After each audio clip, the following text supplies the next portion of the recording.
নন্দিনী পূর্বের ন্যায় অবিচল হয়ে চোখ বন্ধ করে রইল। মনে হচ্ছে সে স্বপ্ন দেখছে। সবকিছু অবিশ্বাস্য বলেই মনে হচ্ছে। হঠাৎ আদিত্যের টি শার্টের ওপর দিয়ে দুই হাত খামচে ধরলো বুকের দিকটায়। আদিত্য তার বুকের মধ্যে নন্দিনীকে আরেকটু লেপ্টে ধরলো নিবিড় আলিঙ্গনে। আদিত্যের ঘন ভারী উষ্ণ নিঃশ্বাস নন্দিনী আর ঘাড়ে গলায় অনুভব করছে। আদিত্য নিজেও নন্দিনীর উষ্ণ নিঃশ্বাস নিজের বুকের খোলা অংশটি ত্বকে অনুভব করছে। নন্দিনীর মেইলি মিষ্টি সুগন্ধি যেন হাজারো বেলি ফুলের সুবাস থেকেও বেশি বলেই মনে হচ্ছে আদিত্যের কাছে। সে জোরে একটা শ্বাস ফেলে গাঢ় স্বরে ডাকল, নন্দিনী, এই নন্দিনী ফুল, কথা বলো প্লিজ। নন্দিনী সাড়া দিল না। আদিত্য বুঝতে পারছে নন্দিনী কাঁপছে। তার বুক ভেসে যাচ্ছে প্রণয়নীর মায়াবী আখি জোড়ার বাঁধ ভাঙা অশ্রু জলে। আদিত্য বলল, আমি জানি আমি অন্যায় করেছি তোমাকে এই অসময়ে ভালোবাসার কথা বলে। তুমি এঙ্গেজড সেটা জানার পরেও তোমাকে ভালোবাসার কথা বলাটা আমার উচিত হয়নি। কিন্তু আমি আমার কষ্টগুলোর বই বাড়াতে পারছি না নন্দিনী ফুল, সত্যি বলছে। আমি আজ থেকে 3 বছর যাবৎ তিলে তিলে কষ্ট পাচ্ছি। শেষ হয়ে যাচ্ছে তোমাকে নীরবে নিভৃতে অতীব যতনে গোপনে ভালোবেসে। তোমাকে ভালোবেসে কাছে না পর হাহাকারে ডুবে গিয়েছি প্রতিটা মুহূর্ত। তুমি হয়তো আমার কষ্টগুলো উপলব্ধি করতে পারবে না, আমি জানি, কারণ তুমি তো আমায় ভালোবাসোনি। আর তাই আজ তোমার সামনে আমার কষ্টগুলোর কথা বলে মুক্তি দিলাম কষ্টগুলোকে। কথা আছে না, everything is fair in love and war. ভালোবাসা এবং যুদ্ধে সবকিছুই বৈধ। ভালোবাসা এবং যুদ্ধে কোনো নিয়ম নীতি নেই। আমি নিয়ম নীতির বিরুদ্ধে গিয়ে তোমায় জানিয়ে দিলাম যে আমি ঠিক তোমায় কতটা ভালোবাসি, কতটা অনুভব করি, ঠিক কতটা চাই। জানি তোমাকে পাওয়া সম্ভব নয়, কারণ তুমি অন্য কারোর সাথে জুড়ে গেছো।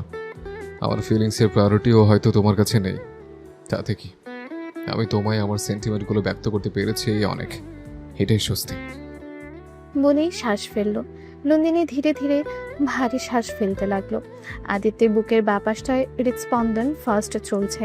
আদিত্য সেখানটায় নন্দিনীর কান রেখে বলল, মানুষের শরীরের সব থেকে দামি অংশ হলো হৃদয়, যেখানে থাকার যোগ্যতা সবার থাকে না।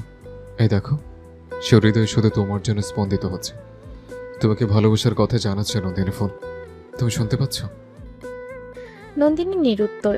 আদিত্য ফের বলল, জানো, এই জীবনে আমি শুধু একটা মেয়ের দিকে মনোযোগ দিয়ে তাকিয়ে থাকার আগ্রহ পেয়েছি, আর সেটা শুধু তুমি নন্দিনী ফুল।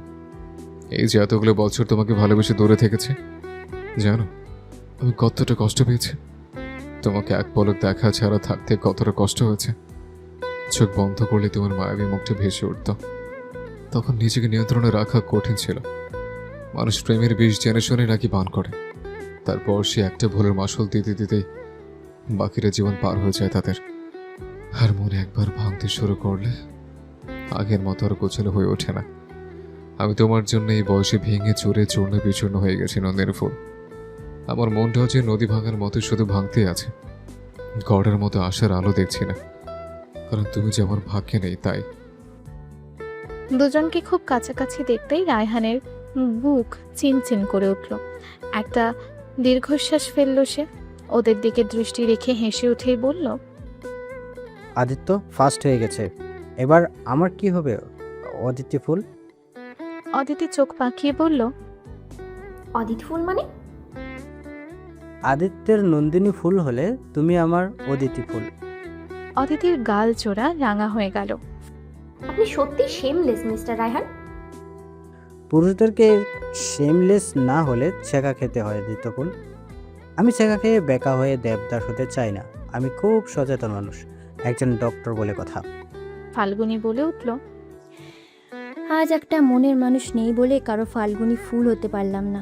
আহারে, আমার কত দুঃখ। আজ একটা প্রেমিক নাই বলে তানভি ফুল হতে পারলাম না।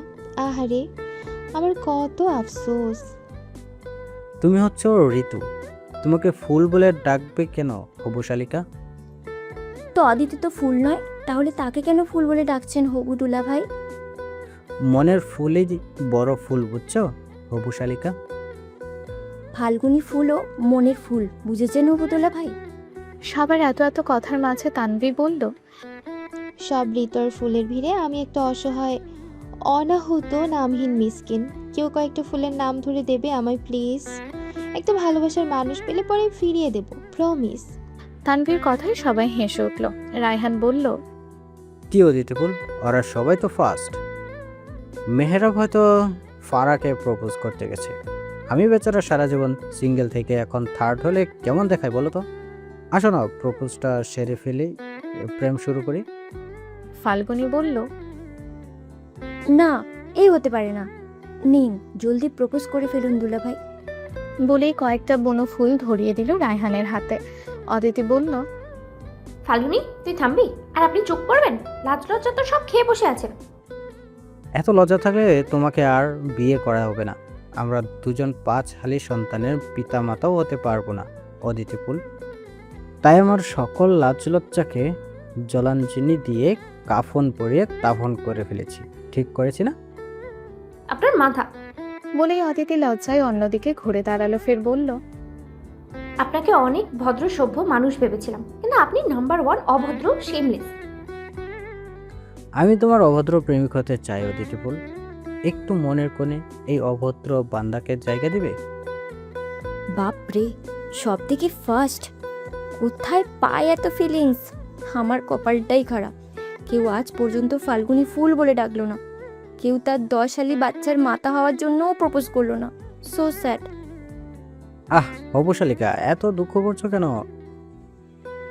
দুঃখ করার কি কথা নয় হবো তুলা ভাই? সব ফাটা কপাল আমাদের।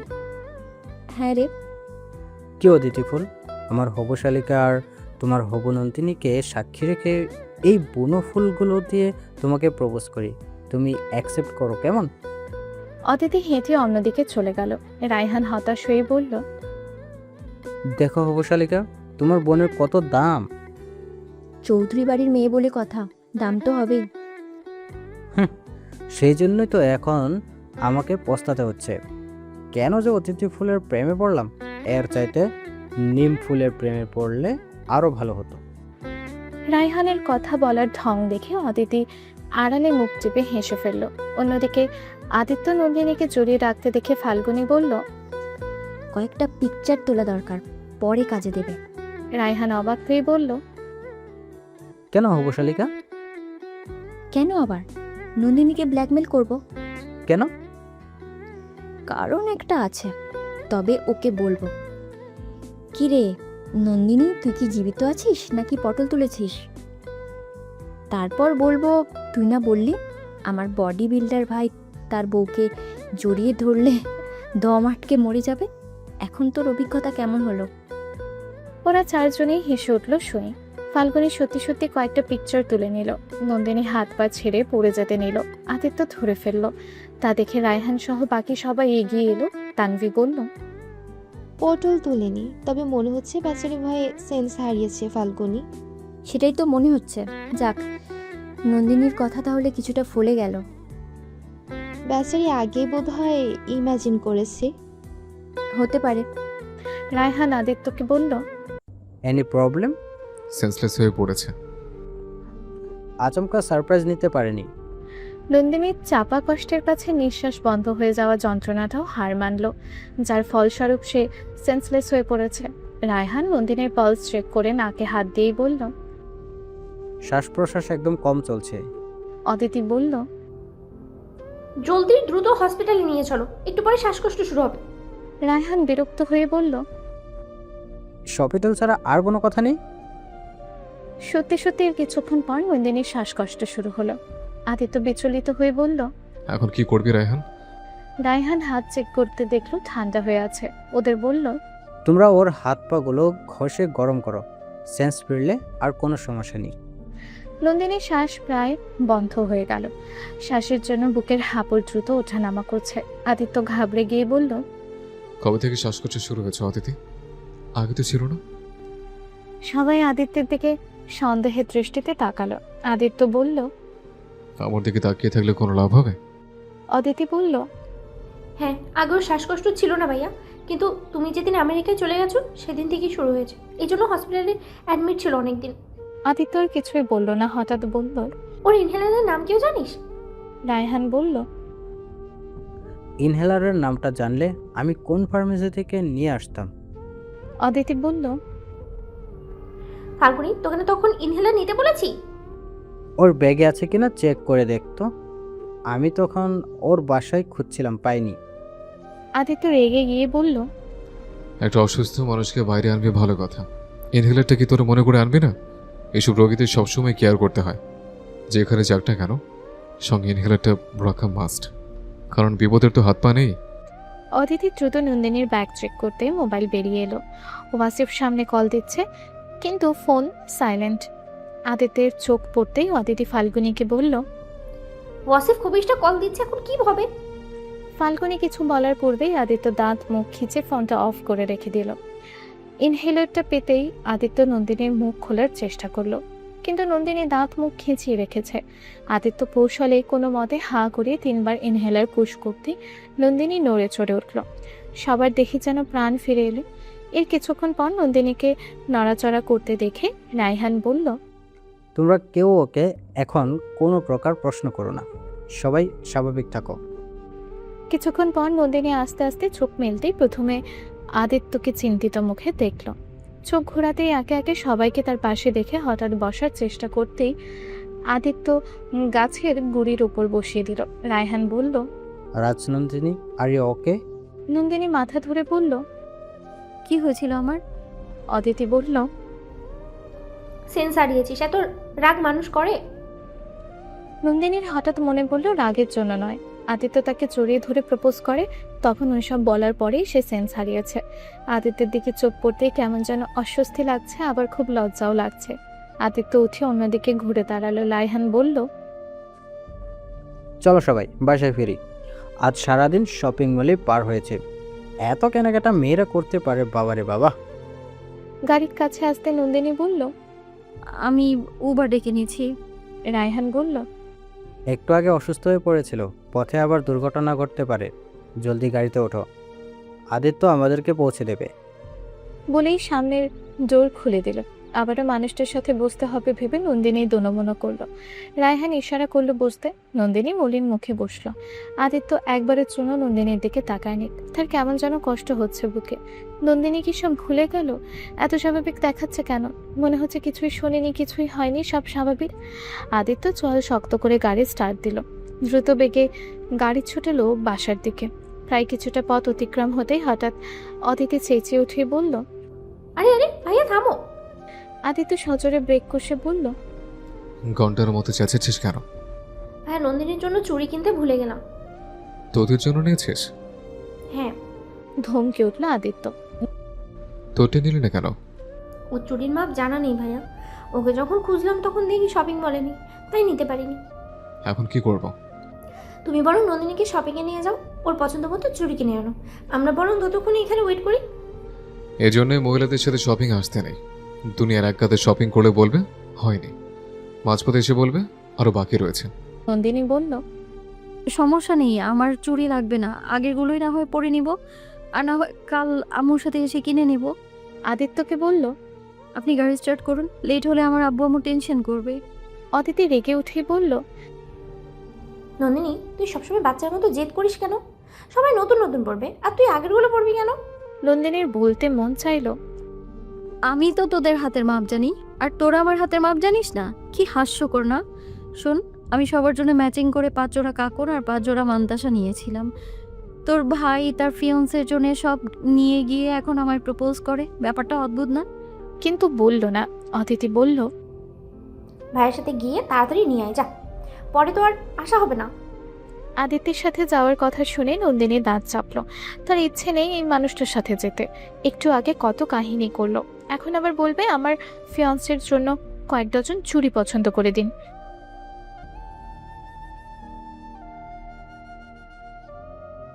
বললাম না লাগবে না। আদিত্য ধৈর্য ধরে ওদের কথা শুনছে।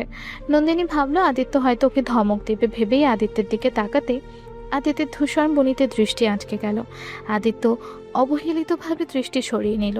গাড়ির স্টিয়ারিংয়ে হাত রেখে সামনের দিকে দৃষ্টি রেখে নন্দিনীকে চমকে দিয়ে গম্ভীর স্বরেই বলল, জলদি বের হও। কথাটি বলেই আদিত্য গাড়ির ডোর খুলে বের হয়ে নন্দিনীর পাশেরটাও খুলে দিল। নন্দিনী আর কিছু বলার সুযোগ পেল না। ভাই শোনো, বল। নন্দিনী কাচের চুড়ি পরতে পারে না, হাত কেটে ফেলে। তুমি বরং ওকে অন্য রকমের ব্র্যান্ডের চুড়ি কিনে দিও। আদিত্য হাত ঘড়িতে সময় দেখে নিয়ে বলল, ঠিক আছে, আর কিছু লাগবে তোদের? না ভাইয়া, আমাদের সব কেনা হয়েছে। নন্দিনী কিছু লাগলে কিনে দিও।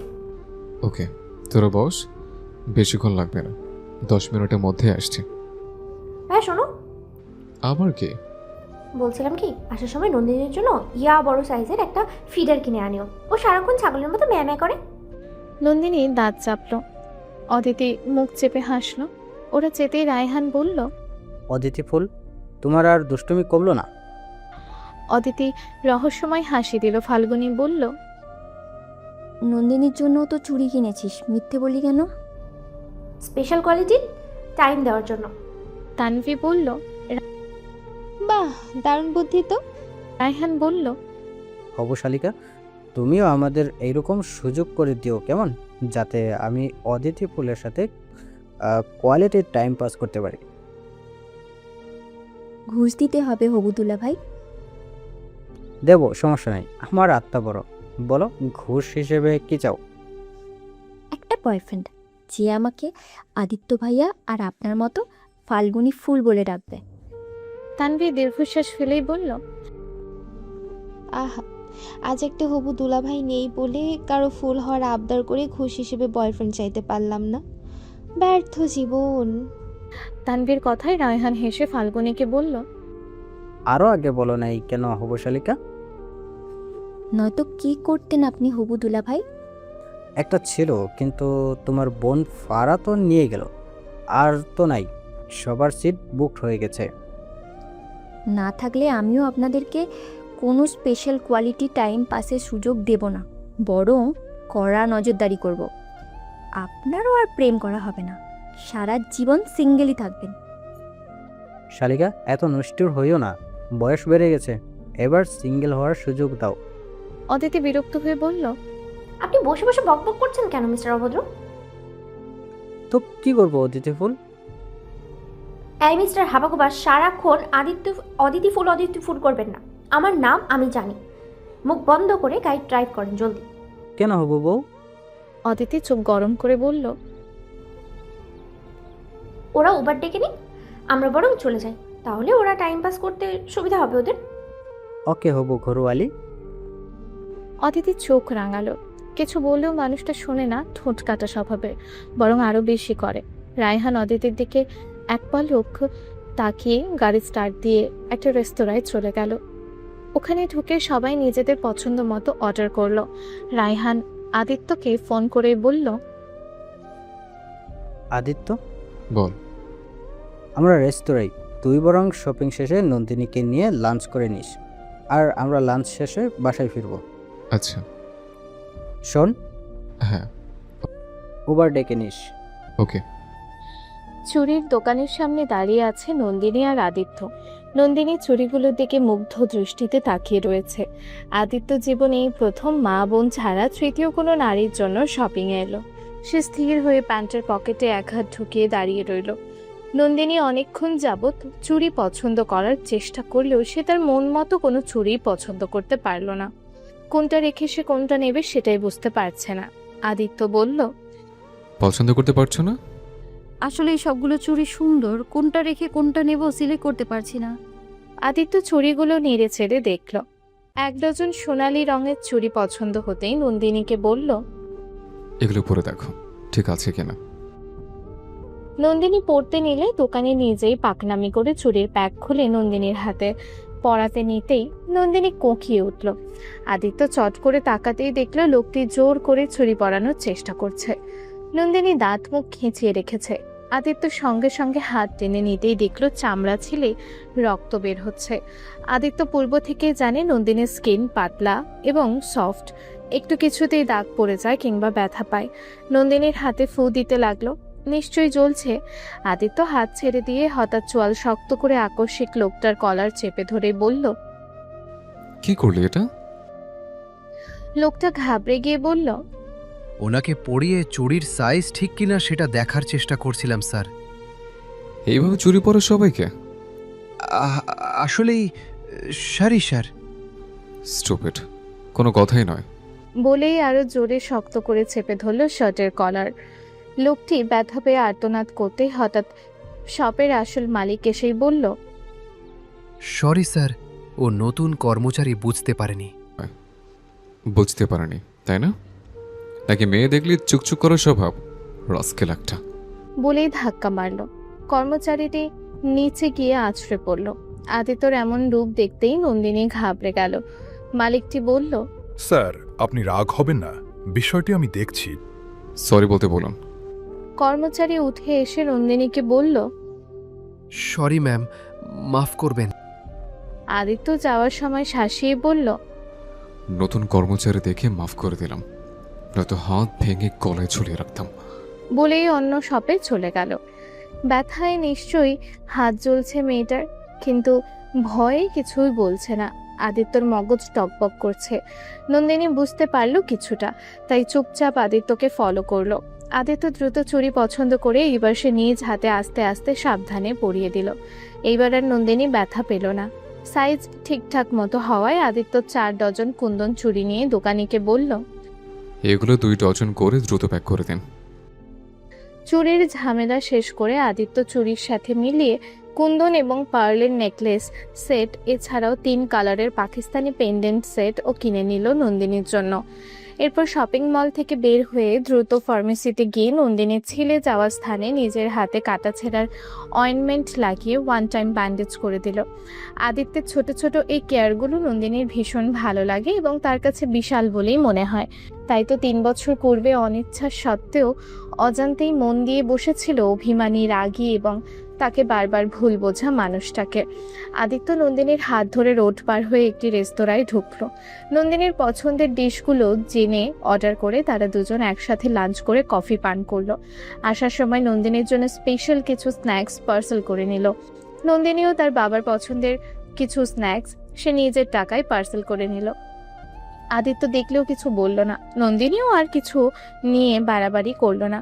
সবটা সময় নিশ্চুপ ছিল, বাধ্য মেয়ের মতো। আদিত্যকে নিজের মতো ছেড়ে দিল। কেন যেন আদিত্যের সঙ্গে তার খুব ভালো লাগছে। সম্পূর্ণ সময়টাকে স্পেশাল অ্যান্ড কোয়ালিটি টাইম বলেই মনে হয়েছিল। অতঃপর আদিত্য রেস্তোরাঁতে থাকতেই উবার ডেকে নিল। উবার রাস্তায় দুজনে উঠে পড়ল। সারা রাস্তায় ওদের আর কথা হয়নি। নাহিদা শিকদার বাসায় এলেন সন্ধ্যার সময়। সারা বাসা নীরব এবং নবাব সাহেবকে ড্রয়িং রুমে একা বসে থাকতে দেখে তিনি সর্বপ্রথম মেয়ের কক্ষে গিয়ে মেয়েকে খুঁজলেন। না পেয়ে সার্ভেন্ট থেকে জানতে পারলেন ওনার মেয়ে বাইরে। তা শুনে ওনার মাথায় রক্ত উঠে গেল। ড্রয়িং রুমে এসে স্বামীকে শক্ত গলায় জিজ্ঞেস করলেন, আমার মেয়ে কোথায়? নবাব সাহেব উত্তর দেওয়ার প্রয়োজন মনে করলেন না। কিছু জিজ্ঞেস করেছি আপনাকে, আমার মেয়ে কোথায়? কেন, তোমার চামচারা খবর পৌঁছায়নি? চামচা মানে? তোমার দেহরক্ষীরা? এত ভনিতা না করে সঠিকভাবে বলুন, আমার মেয়ে কোথায়? নবাব সাহেব স্ত্রীর থেকে মুখ ফিরিয়েই বললেন, তোমার প্রশ্নের প্রত্যুত্তর দিতে আমি বাধ্য নই। 100 বার বাধ্য। আমার অনুপস্থিতিতে আমার মেয়েকে সিকিউরিটি গার্ড ছাড়া বাইরে যাওয়ার পারমিশন দেওয়ার আপনি কে? নবাব সাহেব রক্ত চক্ষুপাত করে বললেন, নিজের ভালো চাইলে সোজা বেডরুমে গিয়ে ফ্রেশ হও, বিরক্ত করো না। বিরক্ত করলে কি করবেন আপনি? আমাকে বাধ্য করো না এমন কোনো কাজ করতে যাতে তুমি অসম্মানিত হও। আপনি আমাকে ভয় দেখাচ্ছেন? যা ভাবো। ফুঁসে উঠেই বললেন, আমার মেয়েকে কোথায় পাঠিয়ে বাসায় বসে নিশ্চিন্তে আরাম করছেন? প্রত্যুত্তর না পেয়ে আবারও বললেন, নিশ্চয়ই আমার মেয়ে আজ সারাদিন কিচ্ছু খায়নি। খাওয়াবে কে? তাই তো, কে খাওয়াবে? ঠিক বলেছ, ওর মা তো নেই, তাই ওর যত্ন করারও কেউ নেই। নবাব সাহেব, আপনি আমার মাথা গরম করবেন না। একে তো আমার মেয়েকে বাসার বাইরে পাঠিয়েছেন আমাকে না জানিয়ে, দ্বিতীয়ত ঠিকঠাক মতো কিছু না বলে উল্টো আমাকে রাগ দেখাচ্ছেন। পেয়েছেনটা কি আপনি? তোমাকে রাগ দেখানো তো দূরের কথা, কথা বলার রুচিও নেই। সামনে থেকে যেতে পারো, জাস্ট বিরক্তিকর। নাহিদা শিকদার কিছু বলবেন, হঠাৎ বাসার কলিং বেল বেজে উঠল।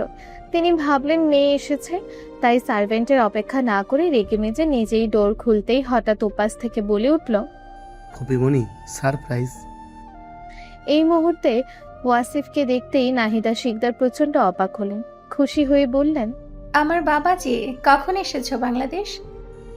এটা তো বিকেলে। তুমি কানাডা থেকে আসবে আমাকে জানাওনি কেন? সারপ্রাইজ ফুপিমণি। নবাব সাহেব বিড়বিড় করেই বললেন। আরেক আপদ এসে হাজির হয়েছে, যত সব আদিক্ষেতা। নাহিদা শিকদার শুনেও চুপ করে রইলেন, কথা বাড়ালেন না। ওয়াসিফ নবাব সাহেবকে সালাম দিয়ে কুশলাদি বিনিময় করলো। তার ফুপিমণিকে বলল, নন্দিনী কোথায় ফুপিমণি?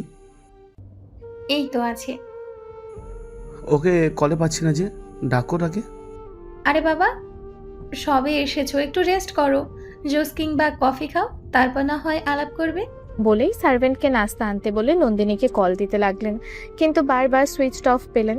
নাহিদা শিকদারকে চিন্তিত দেখে ওয়াসিফ বলল, এনেছেন রং ফুলমণি?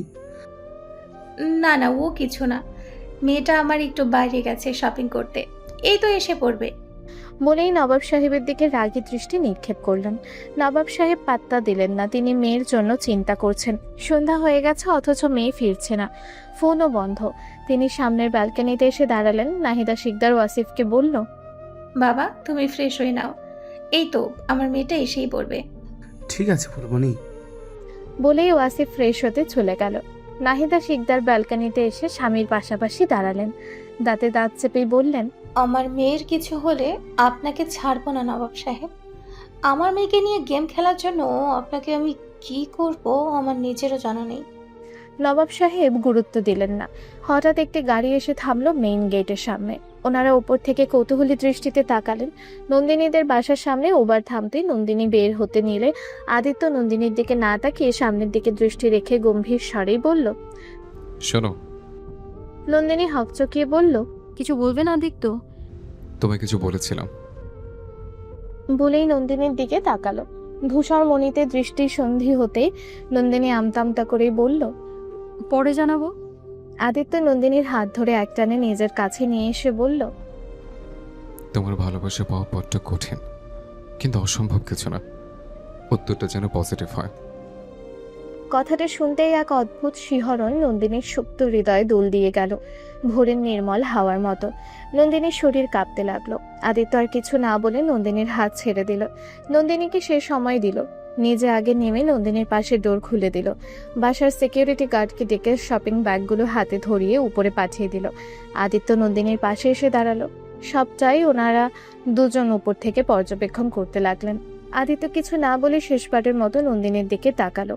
নন্দিনী গেটের ভেতরে ঢোকার পূর্বে আদিত্যের দিকে এগিয়ে গিয়ে মৃদু হেসে বলল, থ্যাংক ইউ আদিত্য, বাসায় পৌঁছে দেওয়ার জন্য। আদিত্য নিরুত্তর। ধূসর মনির চোখ জোড়ার পলক ফেলছে না, যেন পলক ফেললেই কিছু একটা মিস হয়ে যাবে। নন্দিনী বেশিক্ষণ তাকিয়ে থাকতে পারল না। তার কেমন যেন ভয় হয় ওই সমুদ্র পৃষ্ঠের চোরাবালির ন্যায় ধূসর মনির চোখ জোড়ায় দৃষ্টি রাখতে। নাহিদা শিকদার ফুঁসতে লাগলেন। এমন দিন ওনারও এক সময় পার করে এসেছেন, তাই ওদের দৃষ্টি এবং ভাবভঙ্গির মানে বুঝতে বাকি রইল না।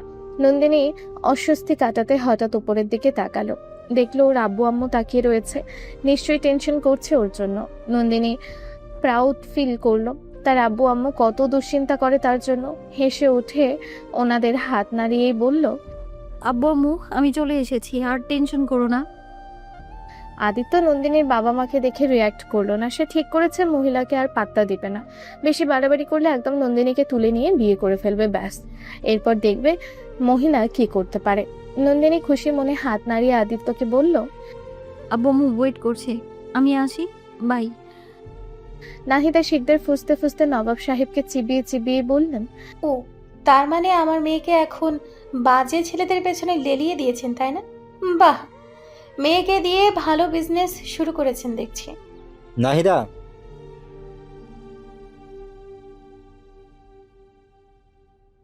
নবাব সাহেব চেঁচিয়ে উঠে বললেন, মুখ সামলে কথা বলো নাহিদা। তুমি কার মেয়ের নামে অপবাদ দিচ্ছ? জিভ টেনে ছিঁড়ে ফেলবে একদম।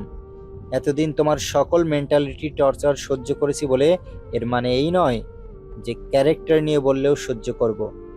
নিজের লিমিটেশন ক্রস করো না, কঠোরভাবে ওয়ার্ন করলাম। আর শোনো, আমি বিজনেসের হিসেবটা ভালো বুঝলেও তোমার মতো এর প্রভাব বাসায় ফেলি না। যেমনটা তুমি নিজের পলিটিক্স এবং প্রফেশনের প্রভাব বাসায় ফেলে আমাদের সবার উপর ছড়ি ঘুরাও, রাজত্ব করো। তুমি মুখ সামলে কথা বলবে, ফার্দার নেক্সট টাইম টলারেট করব না। জানোই তো আমি শাহনেওয়াজ নবাব শিকদার। আপনি আমাকে থ্রেট দিচ্ছেন? যদি তাই মনে করো তবে হ্যাঁ, তোমাকেই দিচ্ছি। Be careful. আজ আসুক আপনার মেয়ে, সব ঢং বের করব, বাবা মেয়ে দুজনেরই। নয়তো আমিও শিকদার বংশের মেয়ে নাহিদা শিকদার নই। নবাব সাহেব পাত্তা দিলেন না। স্ত্রীর দৌড় কতটুকু তা তিনি খুব ভালো করেই জানেন। ততক্ষণে নন্দিনী বাসায় ঢুকে নবাব সাহেবের গলা জড়িয়ে ধরে বুকে মাথা রেখে বলল, মিস ইউ আব্বু। নবাব সাহেব নিজেকে স্বাভাবিক করে প্রত্যুত্তরে বললেন, মিটু। নাহিদা শিকদার মেয়ের সামনে এসে দাঁড়ালেন। মায়ের চোখ মুখ অস্বাভাবিক দেখে নন্দিনী ঘাবড়ালো। তিনি নন্দিনীর মুখোমুখি দাঁড়িয়েই বললেন, সারাদিন কোথায় ছিলে? এখন রাতের বেলা কোথা থেকে এসেছো বাজে ছেলে মেয়েদের মতো? মায়ের কথায় অবাক হলেও নন্দিনী প্রকাশ না করে বলল, শপিং করেছি, ওখান থেকেই মাত্র ফিরলাম। শপিং এ যাওয়ার আগে আমার পারমিশন নিয়েছো? তোমার পারমিশন নিতে হবে কেন? কি বললে তুমি? বাই দ্য ওয়ে, বলতে চাইছি আমার আব্বুর পারমিশন নিয়েছি, এটাই তো এনাফ। আর কারো পারমিশন নেওয়ার প্রয়োজন বোধ মনে করছি না আমি। আর আমি এখন অ্যাডাল্ট, ছোট্ট খুকিমণি নই যে একে একে সবার হাত পা ধরে পারমিশন নিতে হবে। ব্যক্তির স্বাধীনতা বলেও তো একটা কথা আছে। নবাব সাহেব সন্তুষ্ট হলেন মেয়ের ওপর। এতদিনে একটা উচিত জবাব দিয়েছে, এমনটা তিনি সবসময় চেয়ে এসেছিলেন। মেয়েটা প্রতিবাদী হোক, অন্যায়ের বিরুদ্ধে রুখে দাঁড়াক। নাহিদা শিকদার রেগে উঠেই বললেন, তোমার আব্বু পারমিশন দেওয়ার কে? সে তোমার লাইফের ভালো মন্দের কি বুঝে? নন্দিনী বুঝতে পারলো তার শপিং এ যাওয়া নিয়ে তার বাবা মায়ের মধ্যে ঝামেলা হয়েছে। তার বাবার মুখ থমথমে এবং ওনাকে বিমর্ষ দেখাচ্ছে। তিনি সোফায় বসলেন। নন্দিনী বলল, আমার জন্মদাতা, তার উপরে আমার লাইফের ভালো মন্দ আর বেশি বোঝার ক্ষমতা কার রয়েছে? Shut up! মুখে বলি ফুটেছে দেখছি। আমার মুখে মুখে তর্ক করছো? আর কতদিন বোবার মতো থাকবো? অনেক তো হলো তোমার তো আমাদের বাবা মেয়ের উপর ছড়ি ঘুরানোর। এবার প্রতিবাদ করার দিন এলো, নিজেকে প্রস্তুত করো সব অন্যায়ের প্রতিবাদ শুনতে। কি বললে তুমি? আমাকে থ্রেট দিচ্ছ তোমার বাবার মতো? তার মা যে ইচ্ছে করে ঝামেলা পাকাতে চাইছে নন্দিনী বুঝতে পারল। মায়ের কথায় গুরুত্ব না দিয়ে নন্দিনী তার বাবাকে বলল, আব্বু তুমি ঠিক আছো? হুম। তোমায় কেমন যেন অসুস্থ দেখাচ্ছে, কিছু নিয়ে চিন্তা করছো? না। তোমার শরীর খারাপ লাগছে আব্বু? না। লাঞ্চ করে ঠিকঠাক মতো মেডিসিন নিয়েছো আব্বু? হুম। নন্দিনী বিশ্বাস করলো না। ডাইনিং টেবিলে গিয়ে খাবার দাবারের ঢাকনা তুলে চেক করে এসে বলল, আব্বু তুমি লাঞ্চ করনি কেন? করেছি। মিথ্যে বলো না আব্বু, আমি জানি তুমি খাওনি, তোমার শুকনো মুখ দেখেই বোঝা যাচ্ছে। এ দেখো, আমি পার্সেল করে তোমার জন্য কিছু স্ন্যাক্স নিয়ে এসেছি। নন্দিনী একজন সার্ভেন্টকে ডেকে নবাব সাহেবকে স্ন্যাক্স, সোডা আর তাদের জন্য কফি দিতে বলল। বাবাকে বলল, আব্বু আমি ফ্রেশ হয়ে আসি কেমন, তারপর তোমার সাথে জমিয়ে গল্প করতে করতে কফি খাবো। নবাব সাহেব চুপ করে রইলেন। সত্যি ওনার শরীর ভালো নেই। সন্ধ্যা থেকে বুকের ব্যথাটা বেড়েছে। নাহিদা শিকদারের সাথে তর্কাতর্কি করে চেঁচানোর ফলে এখন ব্যথাটা চিনচিন করে আরো তীব্র থেকে তীব্রতর হচ্ছে। স্ত্রীর প্রতি ভীষণ দুঃখ হলো। বাইরে থেকে এসে ওনার অসুস্থতার কুশলাদি জিজ্ঞেস না করে তর্কাতর্কি শুরু করে দিয়েছেন। আর মেয়ে এসে বাপের কুশলাদি জিজ্ঞেস করেছে। স্ত্রী এবং মেয়ের মধ্যে পার্থক্য শুধু এতটুকুই। এজন্যই বোধহয় বাবারা মেয়েদেরকে একটু বেশি ভালোবাসেন, আর মেয়েরাও তাদের বাবাকে বেশি ভালোবাসে। একটা দীর্ঘশ্বাস ফেলে দুই চোখ বুঝে সোফায় হেলান দিয়েই বসলেন। নন্দিনী ফ্রেশ হওয়ার জন্য তার কক্ষে যেতে নিতেই হঠাৎ ওয়াসিফ ফ্রেশ হয়ে ওর সামনে এসে দাঁড়ালো। ওয়াসিফকে দেখে নন্দিনী ভড়কে গেল। নন্দিনী ভাবতে পারেনি ওয়াসিফ কাউকে না জানিয়ে বাংলাদেশে ফিরবে। ওয়াসিফ বলল, হাই সুইটহার্ট, কখন এলে? I miss you. বলেই জড়িয়ে ধরতে নিতে নন্দিনী সরে গিয়ে বলল, এই মাত্র। তা কেমন আছো? ফোন দিলাম, পিক আপ করলে না যে? ভালো আছি, আর ফোন সাইলেন্ট ছিল। বলেই পাশ কাটিয়ে চলে যেতে নিলেই নাহিদা শিকদার নন্দিনীর হাত ধরে হ্যাঁচকা টান দিয়ে সামনে এনে দাঁড় করিয়ে বললেন, বাজে ছেলে মেয়েদের মতো সারাদিন কোথায় ঢ্যাং ঢ্যাং করছিলে? ভেবেছো তোমার এইসব অ্যাক্টিং আমি বুঝতে পারবো না? বাপের বুদ্ধি ধরে ভালোই অ্যাক্টিং করা শিখেছো দেখছি। মায়ের মুখ থেকে এমন কথা শোনার জন্য নন্দিনী প্রস্তুত ছিল না। কপালে ভাঁজ ফেলেই বলল, কি বলে আম্মু? তোমার রুচি যে এত নিকৃষ্ট জানতাম না। অরুচির কি দেখলে? যে ছেলে তোমায় উবারে করে বাসায় পৌঁছে দেয়, তার আর কি সামর্থ্য আছে তোমাকে সুখে রাখার? তোমার রুচি যে নিচে নেমে গেছে তা আজ সব চোখে না দেখলে জানতে পারতাম না। কি বলতে চাও সেটা স্ট্রেট বলো আম্মু। ছি ছি, আমার মেয়ে কিনা শেষমেশ একটা ছোট লোকের সাথে রিলেশনে গেছে। এমন দিনও আমায় দেখতে হলো। মান সম্মান সব আমার ধুলোয় মিশিয়ে দিল আমার। ছোট লোক মানে? আজ যে ছোট লোকের সাথে উবারে করে ঘোরাঘুরি করলে তার কথাই বলছি। ছি ছি, আমার মেয়ের জন্য আমি আমার গাড়িগুলো বাদে 3-3টে গাড়ি রেখেছি, আর সেই মেয়ে কিনা একটা ছোট লোক বাজে ছেলে মেয়ের সাথে রিলেশনে গিয়ে উবারে করে রাত পর্যন্ত ঘুরে বেড়ায় বখাটে ছেলে মেয়েদের মতো। যে ছেলের গাড়ি কেনার সামর্থ্য নেই, ছি, এই ছেলে কিভাবে তোমায় সুখে রাখবে? আমি তো সেটাই ভেবে পাচ্ছি না। মান সম্মান সব শেষ আমার। বেশ ভালো বলেছো আম্মু। বাই দ্য ওয়ে, আমি নিজেও তো রিক্সা, সিএনজিতে এবং উবারে চলাফেরা করি। মাঝে মধ্যে হাঁটতে হাঁটতে ঘুরতেও পছন্দ করি। তাহলে আমিও কি ছোট লোকের মেয়ে আম্মু? শিকদার বংশ কি অনেক ছোট লোক ছিল আগে? Shut up. মুখে মুখে তর্ক করা কবে থেকে শিখেছো?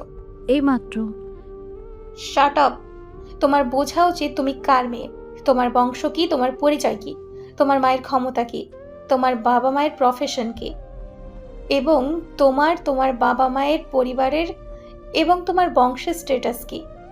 তোমার ভাবা উচিত তুমি কতটা হাই লেভেলের আভিজাত্যের মধ্যে থেকে বড় হয়েছো।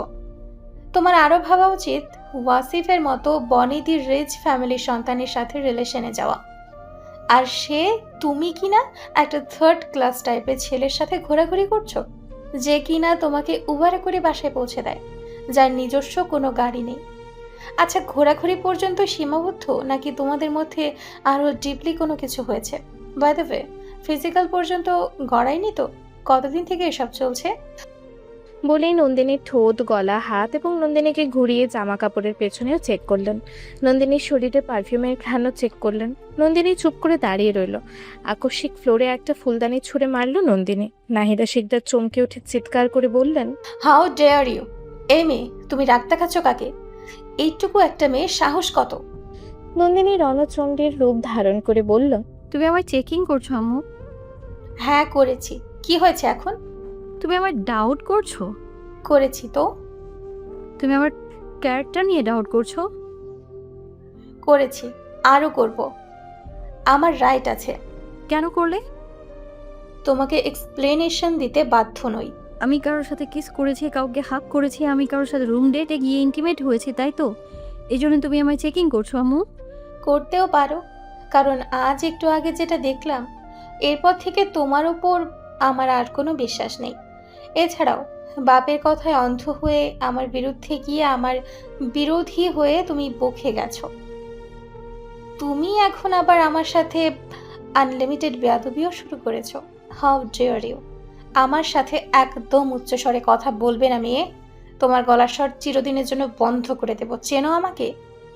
নন্দিনী চিৎকার করে বলল, তোমার বিশ্বাস 9 ফুট। আর শোনো, আমি কোনো শিশু বাচ্চা নই যে আমি আমার বাবার কথায় তোমার বিরুদ্ধে যাব। তোমার বিরুদ্ধে যাওয়ার অনেকগুলো কারণ আছে আম্মু। কয়টা কারণ শুনবে তুমি বলো? সবগুলো বলতে প্রস্তুত আমি। বলেই আর একটা ফুলদানি ছুঁড়ে মারল মায়ের পায়ের দিকে। তিনি দ্রুত সরে গেলেন। নন্দিনী আবারও চিৎকার করে বলল, আমি সুখে থাকবো নাকি না থাকবো সেটা তোমার জানতে হবে না, বরং তোমায় বিয়ে করে আমার বাবা জীবনেও সুখী হয়নি। সুখ কী জিনিস আমরা বাবা মেয়ে আজ পর্যন্ত চোখে দেখিনি। আর হাই লেভেলের আভিজাত্য, সেটা তো মহাদূর দুঃস্বপ্ন। আর শোনো, কোনো রাজা রানী হওয়ার থেকে কাউকে রাজা বানিয়ে তার রানী হওয়াটা বেশি সম্মানের। আরেকটা কথা শোনো আম্মু, আমি তো শুনেছিলাম তুমি বিয়ের আগে বেহায়া এবং বাজে ছেলে মেয়েদের মতো আমার আব্বুর পেছনে ঘুরঘুর করতে। সেই আমার আব্বু অতিষ্ঠ হয়ে তোমায় করুণা দেখিয়ে বিয়ে করেছে। এতে লাভটা কি হলো? জীবনেও সুখ পায়নি, শান্তি থেকে তো দূরেই থাক। তারপরেও আমার আব্বু আমার মুখের দিকে তাকিয়ে তোমার সকল টর্চার সহ্য করে তোমার সাথে সংসার করছে, কিন্তু তুমি তো আমার আব্বুর সাথে ঠিক মতো সংসার করনি। স্বামী, সন্তান, সংসার সব কিছুর দায় দায়িত্ব কর্তব্য না পালন করে সারাদিন বাইরে বাইরে তোমার সস্তা রাজনীতির দায়িত্ব, তোমার ফ্যাশন, তোমার অত্যাধুনিক লাইফস্টাইল আর ইগো নিয়ে পড়ে থেকেছো। আমাদের বাবা মেয়ের দায়িত্বের কথা তো তোমার কালে কম্বিনেশনেও মনে ছিল না, বরং তুমি আমাদের লাইফের সকল ব্যক্তি স্বাধীনতা কেড়ে নিয়েছো। সেই তুমি সুখ শান্তি কি বুঝবে? তোমার মুখে এই সুখ শব্দটার উচ্চারণ করাটাও না মানায় না। তুমি আমাকে ঘর কোনো আর মেরুদণ্ডহীন একটা মেয়ে তৈরি করেছো। আই হেট ইউ আম্মু, আই জাস্ট হেট ইউ। একটু থেমে মাকে কিছু বলার সুযোগ না দিয়ে ফের বিস্তারে বলতে লাগলো। তুমি নাকি একটা মহিলা মন্ত্রী? কোন পাগলে তোমার মন্ত্রী বানায়? প্লিজ আম্মু, একটু বলবে আমায়? আমি 100টা ট্রেনিং প্রাপ্ত কুকুর ভাড়া করে তাদের প্রত্যেকের মুখে কুকুর দিয়ে 1 মাস যাবৎ 7 বার মলমূত্র ত্যাগ করাবো। যে মন্ত্রী নিজের ঘর সংসার স্বামী সন্তানের দায়িত্ব নিতে পারে না, সে দেশ আর দেশের জনগণের দায়িত্ব কিসের নেবে? যে মন্ত্রী নিজের পরিবারের সামঞ্জস্যতা রক্ষা করে শৃঙ্খলা বজায় রাখতে পারে না, সে দেশের আইন শৃঙ্খলা বজায় রেখে দেশ আর জনগণের মধ্যে সামঞ্জস্যতা রক্ষা করবে কি করে? যে নিজের অসুস্থ বিবেককে শাসন করতে পারে না, বরং প্রতিনিয়ত মেন্টালি স্বামী সন্তানকে টর্চার করে নিজের স্বার্থ সিদ্ধির জন্য, তাদের ব্যক্তি স্বাধীনতা হরণ করে দিনের পর দিন, সেই অসুস্থ বিবেক দিয়ে সেই মন্ত্রী দেশ শাসন করবেটা কি করে? আর দেশের মানুষের ভালো, দেশের উন্নয়নের চিন্তা করবেই বা কি করে? হ্যাঁ, যে মন্ত্রী তার পরিবার, তার সংসার, তার স্বামী সন্তানকে সময় দিতে পারে না, তাদের অসুস্থ সময়টা সেবা শুশ্রূষা করতে পারে না, তাদের দুঃসময় পাশে থাকে না, বরং সবসময় অভাববোধ আর অসহায় ফিল করায়, সে কিভাবে দেশের জনগণের দুঃসময় পাশে থেকে সময় দিয়ে অভাববোধ পূরণ করবে? কোনটা? হ্যাঁ, সে কিভাবে দেশের জনগণের সেবা শুশ্রূষা করবে? আর সে এই অভাববোধের কি বুঝবে যে মন্ত্রী নিজের স্বামী সন্তানকে পর্যাপ্ত সিকিউরিটি দিতে পারে না ঘরে বাইরে কিংবা রাস্তাঘাটে? সে কিভাবে দেশের জনগণের সিকিউরিটি দিয়ে দেশটাকে ডেভেলপিং করবে? আমি ঘৃণা করি এমন সেলফিশ মন্ত্রীকে যে শুধুমাত্র তার স্বার্থের কথা ভাবে। আমি ঘৃণা করি এমন মাকে যে আমাদের ব্যক্তি স্বাধীনতা নিয়ে কেড়ে নিয়ে আমাদের প্রতিনিয়ত মেন্টাল টর্চার করে, আমাদের ঘরবন্দি করে রাখে। আমি ঘৃণা করি যারা দেশের উন্নয়নের জন্য এমন সেলফিশ মন্ত্রীকে সাপোর্ট করে, তাদের সবাইকে, সাথে তোমাকেও। মেয়ের অমন দুঃসাহসিকতা দেখে নাহিদা শিকদার ক্রোধান্বিত হয়ে বললেন, নন্দিনী, মুখ সামলে কথা বলো। কি বলছো তুমি? মাথা ঠিক আছে? Are you crazy? Yes, I am crazy. মুখ সামলে কথা না বলে কি করবে তুমি? বলো কি করবে? তুমি আমায় চেকিং করে লিমিট ক্রস করে ফেলেছো আম্মু। How dare you! I hate you আম্মু, আই জাস্ট হেট ইউ। কি করব মানে? লজ্জা করে না তোমার? নিজের অসুস্থ স্বামী সন্তানকে বাসায় রেখে পার্টিতে যেতে, সারাদিন বাইরে বাইরে ঘোরাঘুরি করতে, সারাদিন স্বামী সন্তান কেমন আছে, কি করছে, কি খেয়েছে না খেয়েছে, আদৌ তুমি একটাবারের জন্য ফোন করে খোঁজ নিয়েছো? সেই তোমার মতো উদাসীন, দায়িত্বহীন, বিবেকহীন, সেলফিশ একজন মায়ের কাছ থেকে আমি কি শিখবো? ঘোরাঘুরি, পার্টিতে যাওয়া আর বাজে লোকেদের সাথে মিশামিশি, উঠা বসা করা, এগুলোই তো শিখবো, তাই না আম্মু? তাহলে এখন তোমার এত জ্বলছে কেন? কই আমাদের তো জ্বলে না। আমরা তো তোমার সব কিছু নীরবে হজম করে গেছি এতদিন, দিনের পর দিন। আমার বাবা একজন মহান মানুষ দেখে তোমার সাথে সংসার করছে এত কিছুর পরেও, এবং শুধুমাত্র আমার কথা ভেবে। নয়তো অন্য কোনো স্বামী হলে এতদিনে তোমার ডিভোর্স লেটার হাতে ধরিয়ে ধাক্কা মেরে বাসা থেকে বের করে তাড়িয়ে দিত। তোমার উচিত আমার বাবার পায়ে ধরে পড়ে থাকা, নিজের জীবন স্যাক্রিফাইস করে খেদমত করা। নাহিদা শিকদার ফুঁসে উঠে বললেন, ছোট লোকদের সাথে মিশে তুমি বিগড়ে গেছো। কাকে কি বলছো সেটাও বুঝতে পারছো না। আর কে এই ছেলে? থাকে কোন বস্তিতে? তুমি ছোট লোক আম্মু, তোমার 14 গোষ্ঠী ছোট লোক। তুমি বস্তিতে থেকে বস্তির মতো কথা বলেছো আর অহংকার করছো। অল্প পানির মাছ যেমন বেশি পানি পেলে লাফায়, তুমি তেমনটাই। আর তুমি তার পরিচয় জেনে কি করবে? তোমার সস্তা ক্ষমতা দেখাবে? তোমার এই সস্তা ক্ষমতা অন্য কোথাও গিয়ে দেখাও, আমাদের সামনে নয়। তোমার সস্তা ক্ষমতাকে আমি ঘৃণা করি। আজকের পর থেকে তোমার সস্তা রাজনীতি আমাদের বাসায় আর চলবে না। বড় বড় কথা বলতে শিখেছো তাই না? কালই তোমার বিয়ের ব্যবস্থা করছি ওয়াসিফের সাথে, রেডি থেকো। আর ওই ছেলেকে আমি দেখে নিব, সে চিনে না কার মেয়ের দিকে হাত বাড়িয়েছে। যা ইচ্ছে তাই করো। আমার মেয়ের ব্রেন ওয়াশ করে দিয়েছে ওই রাস্কেলটা। সেজন্যই আমার মেয়ে আজে বাজে বিহেভিয়ার করছে। যে মেয়ে কখনো আমার মুখের ওপর কথা বলে না, আর সেই মেয়ে আজ আমাকে হুমকি দিচ্ছে। কথায় কথায় মেয়ে মেয়ে করছো। মেয়ের কি দায়িত্ব পালন করেছো তুমি? শুধুই জন্ম দিয়েছো, আর তোমার আধিক্যতা শেষ নেই আমায় নিয়ে। হ্যাঁ, জাস্ট ডিসগাস্টিং। আমার ব্রেন ওয়াশ কেউ করেনি, তোমার অন্যায়ের প্রতিবাদ করছি আমি। Shut up Nandini. আর শোনো, আমি মরে গেলেও ওয়াসিফকে বিয়ে করব না। দরকার পড়লে কোনো একটা টোকাইকে বিয়ে করব, তবু ওয়াসিফকে বিয়ে করব না আমি। কারণ একটা টোকাইয়ের যে অ্যাবিলিটি আছে, ম্যারিড আছে, সেই অ্যাবিলিটি কিংবা ম্যারিড ওয়াসিফের মধ্যে নেই। ওয়াসিফ অপমানিত বোধ করলো। নবাব সাহেব সন্তুষ্টের শ্বাস ফেললেন অনেকগুলো বছর পর। নাহিদা শিকদার বললেন, শাট আপ নন্দিনী। যত বড় মুখ নয় তত বড় কথা। জানো তুমি কার সাথে বেয়াদবি করছো? আজকের পর থেকে তুমি আর আমার মুখ বন্ধ করতে পারবে না আম্মু। এতগুলো বছর তোমার মানসিক টর্চার আমি আর আমার বাবা নীরবে সহ্য করেছি। আর না, কথায় আছে না, দড়ি বেশি টানলে ছিঁড়ে যায়। হ্যাঁ, তুমি এতটাই কঠোরতা আর এতটাই মেন্টালিভাবে আমাদের টর্চার করেছো যে আমিও আমার জীবনের সকল লিমিটেশন হারিয়ে ফেলেছি। এখন আমি বেয়াদবি করছি নাকি সঠিক কথাগুলো আঙুল তুলে দেখিয়ে দিচ্ছি সেটাও আমি জানি না। তবে এটাই জানি আমি অন্যায়ের বিরুদ্ধে প্রতিবাদ করছি, আর আজ থেকে করব। আমাকে আর তুমি থামাতে পারবে না। আজ থেকে আমি আমার জীবনের সকল ডিসিশন নেব, কোনটা আমার জন্য ভালো আর কোনটা আমার জন্য খারাপ। বলে একটা গ্লাস ছুঁড়ে মারলো মায়ের পায়ের দিকে। তিনি আবারও সরে গেলেন। ওয়াসিফ এতক্ষণ চুপ ছিল। হঠাৎ নন্দিনীকে সবার সামনে জড়িয়ে ধরে বলল, নন্দিনী স্টপ প্লিজ, এত উত্তেজিত হয় না, এটা শরীরের জন্য ক্ষতিকর। নন্দিনী আচমকা ধাক্কা দিয়ে ফেলে দিল ওয়াসিফকে। রুদ্রমূর্তি হয়ে বলল, হাউ ডেয়ার ইউ! আমায় টাচ করার তুমি কে? কথায় কথায় আমার টাচ করার সুযোগ খোঁজো কেন? হ্যাঁ, বাজে ছেলে কোথাকার। তোমার মনোভাব আমি বুঝি না ভেবেছো? নন্দিনী, এইসব তুমি কি বলছো?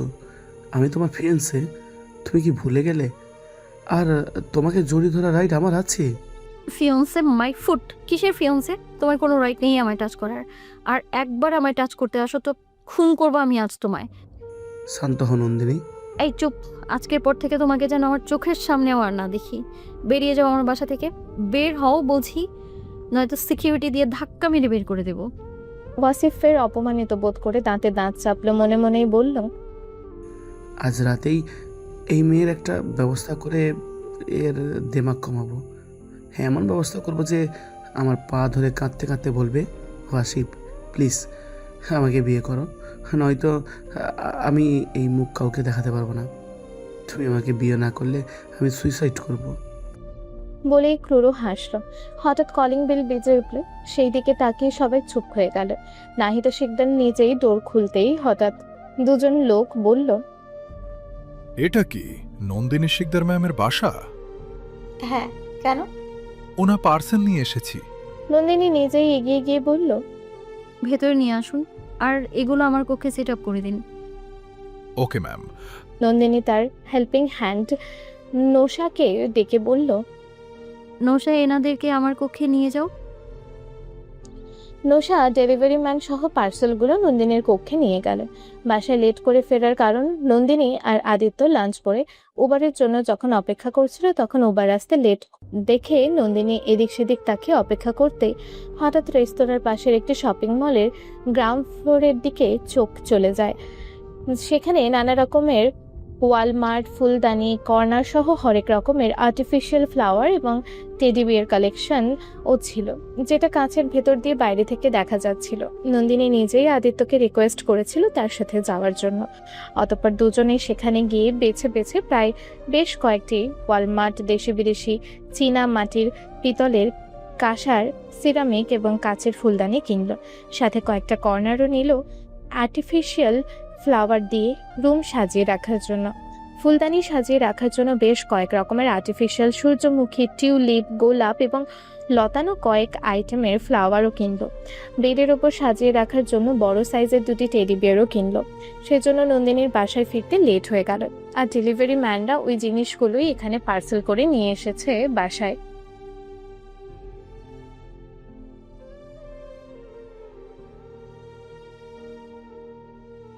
ভিডিওটি এই পর্যন্ত দেখার জন্য অনেক অনেক ধন্যবাদ। আজকের পর্বটি ভালো লাগলে লাইক দিয়ে একটি সুন্দর কমেন্ট করে যাবেন। আপনাদের সাপোর্ট পেলে নতুন নতুন গল্প দিতে খুব ভালো লাগে।